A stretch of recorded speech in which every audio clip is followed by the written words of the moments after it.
What's up YouTube and welcome to the Anabolic Outpost. And although breakfast being the most important meal of the day has been debunked, it is still my favorite meal of the day. And you can't go wrong with a simple breakfast that consists of eggs, some sort of meat, and also a carb source to give you the fuel that you will need to start your day. And because I eat some sort of breakfast like this practically every day, I have had to get creative with coming up with different ways to modify it to taste different every time. It's very rare that I will eat the exact same thing twice in a row. Although many of the ingredients are the same, you could switch it up and make this into an entirely different profile. And what we are essentially trying to create today is a better version of the ham, egg, and cheese Hot Pockets that you see on grocery store shelves. These things are going to have far more protein and also won't leave you feeling tired and sluggish after you eat them. Not to mention that they'll taste 10 times better as well. There's only so much I could talk about them before having to jump in to make them, so let me just review over the ingredients that we will need to make this recipe. The first ingredient will be whole eggs. You will need 1 whole egg per Hot Pocket. Next up are going to be the shells for these Hot Pockets, and we are using these Mission protein tortillas. And looking at the nutrition facts here, it's only 70 calories per tortilla and also 7 grams of protein in there as well. And they also taste far better than some comparable alternatives. Next is fat-free cheddar cheese. You could use whatever cheese you like. It does have to be shredded though, and you will see why in just a second. For the bacon portion of these, we are going to be using turkey bacon. And you could also season these with salt and pepper. Before we start folding these Hot Pockets together, you're going to want to preheat your oven to 350 degrees. You're going to start this recipe off by taking a baking sheet and lining it with aluminum foil, and then you could go ahead and crack open that tortilla package and take one of them out. You could go ahead and lay it anywhere you'd like on the baking sheet, just be sure to space them out as you're laying these together. And pay attention closely for this part because there is a specific way that you should be making these Hot Pockets so that none of the stuff leaks out and they're all solid together. You're going to start out by laying out your cheddar cheese on top of the tortilla, and you're going to want to lay this out into a circle formation.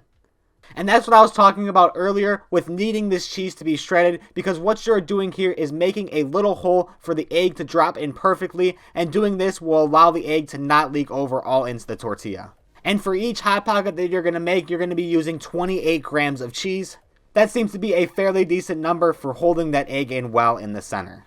I don't really want to have to touch the bacon after I start to crack the eggs, so I'm just going to take a moment here to take out the turkey bacon, and for each strip of bacon we're going to be splitting these in half, and we are going to be using 1 full strip per Hot Pocket, but it's easier to just split them in half, and you'll have 1 perfectly thin bacon layer throughout.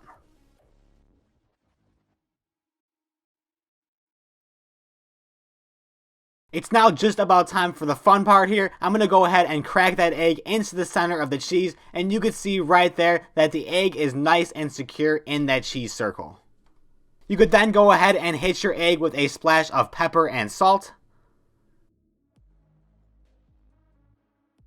And finally grab 2 of those half strips of bacon and layer those right on top of the egg yolk next to each other. This is then the tricky part right here, is you kind of have to do this quick so the egg doesn't slip out of the side that's left over. As you can see here, the yolk is kind of pushing out right now, but what you are doing of folding these, not that circles have corners or anything, but you could kind of think it that way, that you're folding in the 4 corners. And the idea is once you folded in all of the corners per se, you will be left with a square Hot Pocket. These are going to be super fragile right now with that egg yolk in there, and there is a chance that it's already starting to leak out of the bottom, but the tortilla is going to hold it secure and it won't leak any further out. Just don't try to push it or pick it up or anything once it's on the baking sheet. And I'm just going to go ahead and repeat the process one more time just so you can see in action again what I am doing here. I'm just laying out my wall of cheese circle on my tortilla right now. I'm taking out another egg and cracking it in the circle once again. Hitting that egg yolk with a quick dash of salt and pepper. Laying those 2 half strips of bacon right next to each other on top of that egg yolk.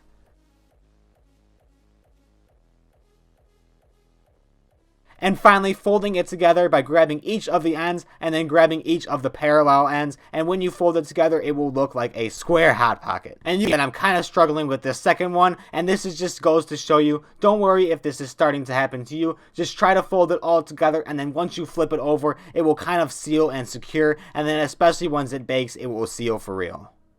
And I decided to make 2 more of these things to have a total of 4, and you could already see on that baking sheet already that some of the yolk is starting to drip out of the bottom, but that is perfectly fine because not much more is going to come out, and even once you bake it, that stuff's going to start to cook anyway, so it's not going to be liquid for much longer. And it is now time to go ahead and slip these into the oven, and you're going to want to set your oven timer for 25 minutes.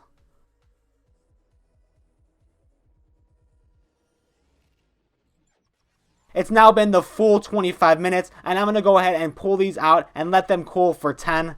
They do call them Hot Pockets for a reason, but I really don't want to burn my mouth out, and I advise you to do the same. And you can see, as expected, there is going to be a little bit of leakage, but that's quite alright anyway, as most of it has been blocked up anyway. And I had to slice into these just so I could show you how tasty the inside of these look once they're done cooking. You've got plenty of white and yellow portions of the egg inside of there with the rolled up bacon and the cheese to hold it all together to the shell. It's really a perfect breakfast, and part of the reason why I like this breakfast so much is because it's pretty easy to prep and you can just throw these in the oven, and although it does take 25 minutes to bake, you could just do whatever as they bake, rather than something that may take less time to cook, but you actually have to actively watch the pans as they cook. Not with these though, and you could even meal prep them early in the week and make them all by themselves if you want to do that as well. And another positive, because this breakfast is so simple, are the endless creations that you can make as a spin-off of these Hot Pockets. If you want to switch up the bacon, you could do a different sort of meat, perhaps a breakfast sausage in there. Maybe you can make scrambled eggs instead of the egg yolk if you want a yellow consistency throughout. You could switch up the cheese, you could add chives, add any toppings such as peppers or onions. The possibilities are endless of the stuff that you could fill these with. As for this recipe though, and how it's made as is, I'm going to go ahead and give you the macro breakdown for one of these Hot Pockets. In total, it's going to have 28 grams of protein with 18 grams of carbs for a total of 215 calories. And that's quite remarkable, the fact that we had nearly double the amount of protein, but we had just around 33% less calories than a standard Hot Pocket would be. And like I said in the intro, these things are going to be tasting way better than anything that you could take out of the freezer section and just microwave it up. I definitely like simple breakfasts like this, like I was saying in the intro, so you may see many variations with similar ingredients, just switching up the style and completely changing the flavor profile. But that's all I got for the recipe tutorial today.